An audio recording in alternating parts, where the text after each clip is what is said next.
Hello आणि good morning. कशा आहात तुम्ही सर्वजण? आम्ही इथे एकदम मजेत आहोत आणि आज आहे सोमवार, तर नेहमीप्रमाणे विकेंड नंतरचा दिवस आहे आणि मला बनवायची होती पालकची चपाती. तर मग मी त्यासाठी पालक धुवून चांगली मिक्सरला बारीक करून घेतली आणि अशा प्रकारे ओतून घेतली होती आणि त्यात थोडंसं मीठ घालून त्यात मी पीठ घालून मळणार होते चपातीचं, कारण मला आज गार्गीला द्यायची होती डब्याला चपाती भाजीच, कारण तिला सवय व्हावी रोजच्या जेवणामध्ये चपाती भाजी खाण्याची. यामुळे मी तिला आता ट्राय करत असते मधूनमधून की मी तिला डब्यामध्ये देखील चपाती भाजीच देईल.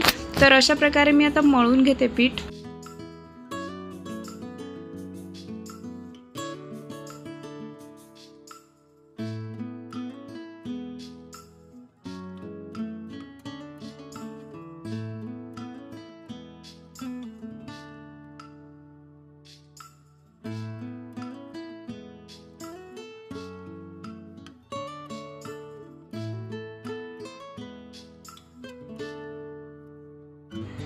आणि मला बनवायची होती मटकी, मोडाची मटकी. तर मग मी त्यासाठी कांदा वगैरे चिरून घेत होते, टोमॅटो लागणार होता आणि लसूण लागणार होता मला.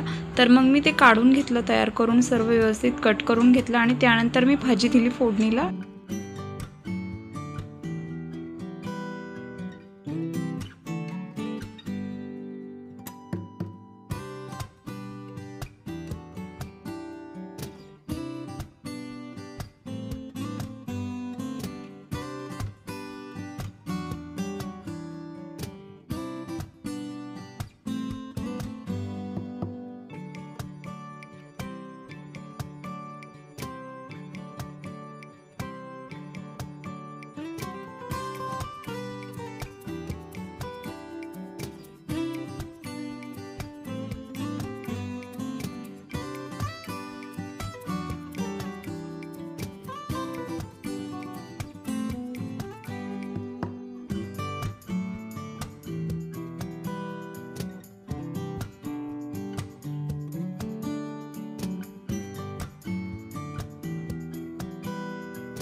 हॅलो आणि गुड मॉर्निंग. कसे आहात तुम्ही सर्वजण? आम्ही एकदम मजेत आहोत. आणि आज आहे सोमवार.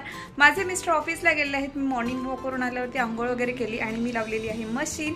तर घरातली कामं आवरायची राहिलेली आहेत, तर ती मी आता आवरून घेते. आणि त्यानंतर मग आज काही काम नाही करणार जास्त, कारण अजून 2-4 दिवसाचा थकवा गेलेला नाहीये. आणि जर मी काही काम केलंच तर ते मी तुमच्यासोबत नक्की शेअर करेन.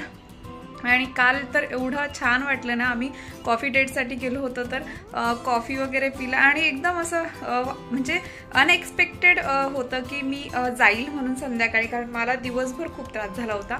तर मग मी असा विचार केला, जाऊ दे संध्याकाळी तरी बाहेर जाऊ. आणि ॲनिव्हर्सरी ही वर्षातनं एकदाच येते, नेहमी नाही येत. आणि आता झाली होती संध्याकाळ. गार्गी आणि मी दोघी झोपलेलो. गार्गी स्कूलवरून आल्यानंतर तिला मी जेवायला घातलं आणि झोपलो दोघी. आणि त्यानंतर मग आत्ता जवळजवळ 5:30-6 वाजले असतील, तर मी उठले होते. गार्गी नाही उठली. गार्गी उशिराच उठली, कारण तीही खूप थकली होती 4-5 दिवस. तर मग मी तिला नाही उठवलं, झोपून दिलं. आणि मला बनवायची होती दुधी भोपळ्याची भाजी. तर मग मी त्यासाठी 2 दुधी भोपळे घेतले आणि दुधी भोपळ्यांची साल मी काढून घेतली होती बाहेरची. आणि त्यानंतर मी छोटे छोटे कट करून घेतले अशा प्रकारे.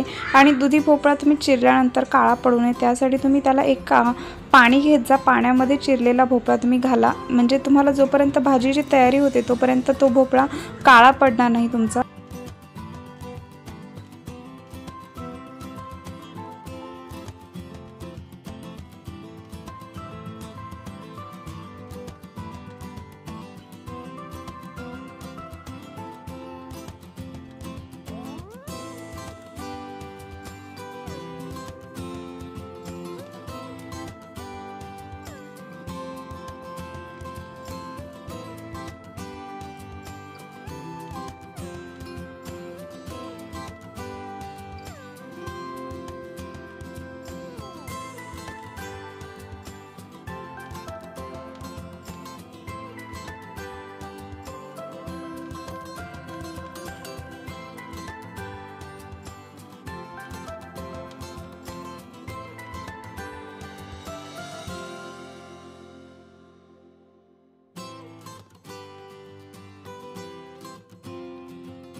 आणि माझी झालेली आहे भाजी बनवून. तर मी भोपळ्याची भाजी बनवली, मी तुम्हाला दाखवलीच.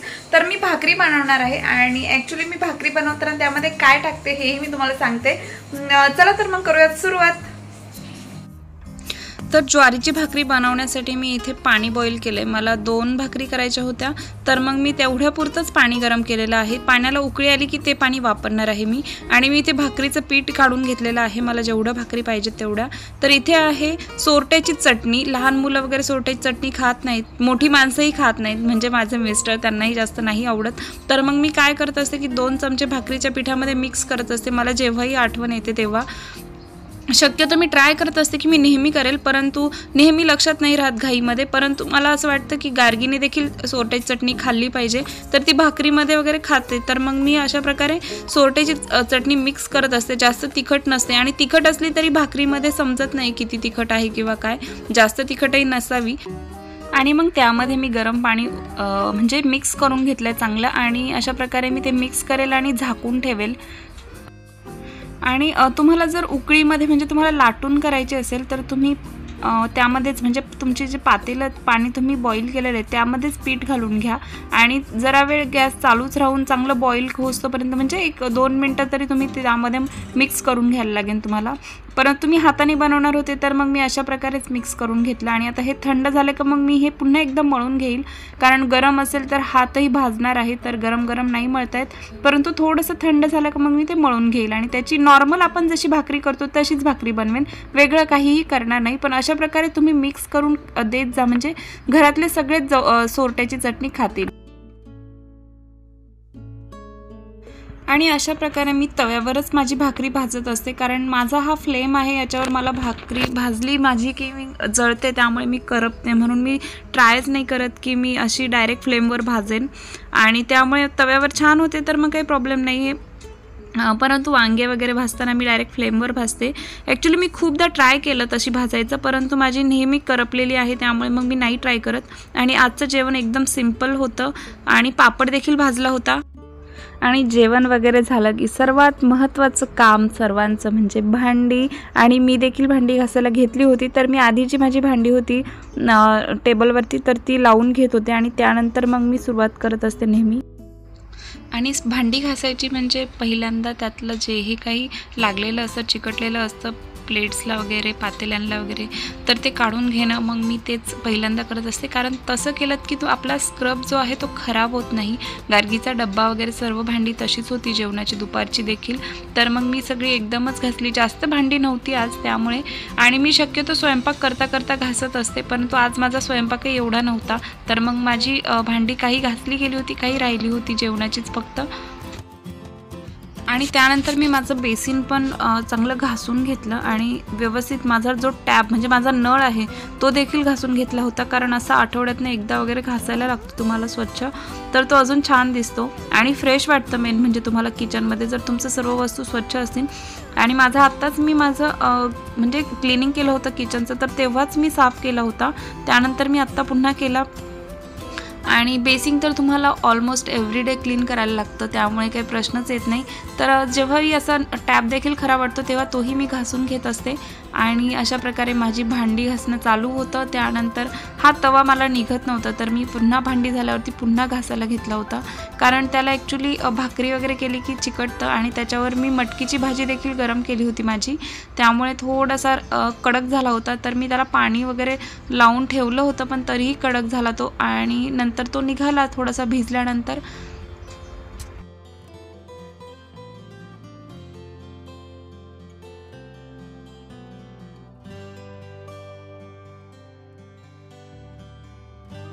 आणि जेव्हा तुमचं किचन वगैरे क्लीन झालेलं असतं रात्री, तेव्हा एकदम रिलॅक्स वाटतं आणि असं वाटतं आता जाऊन झोपावं. तर माझंही काहीसं तसंच होतं, परंतु माझा राहिला होता गॅस क्लीन करायचा, म्हणजे माझा जो बर्नर वगैरे आहे तर तोही मला क्लीन करायचा होता.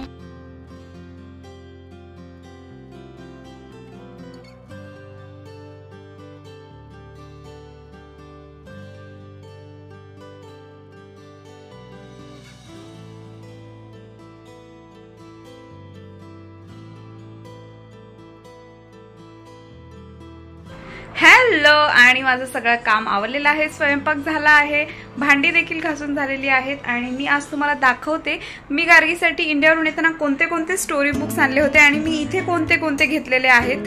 तर मला काही माझ्या फ्रेंडने देखील दिलेले आहेत, तर तेही मी तुमच्यासोबत शेअर करते, कारण जेणेकरून तुम्हाला देखील तुमच्या मुलांसाठी खरेदी करताना आयडिया येईल, म्हणजे इंडियाला असेल किंवा इथे असेल तरीही इंडियावरून येताना काय काय घेऊन यायचं. तर इथे मोरल स्टोरीजचा एक सेट होता, 10 बुक्सचा सेट आहे. तुम्ही पाहू शकता मोरल स्टोरीज आहेत, ह्या मेपल किड्सच्या आहेत.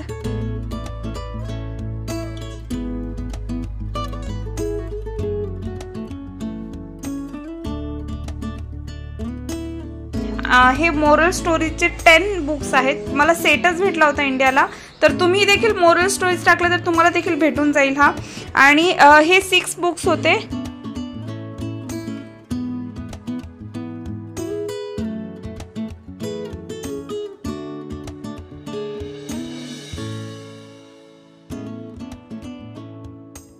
आणि हे बुक्स आहेत हे मी इथेच घेतले होते. स्लाय फॉक्स अँड लिटल रेड हेन, द लिटल मरमेड,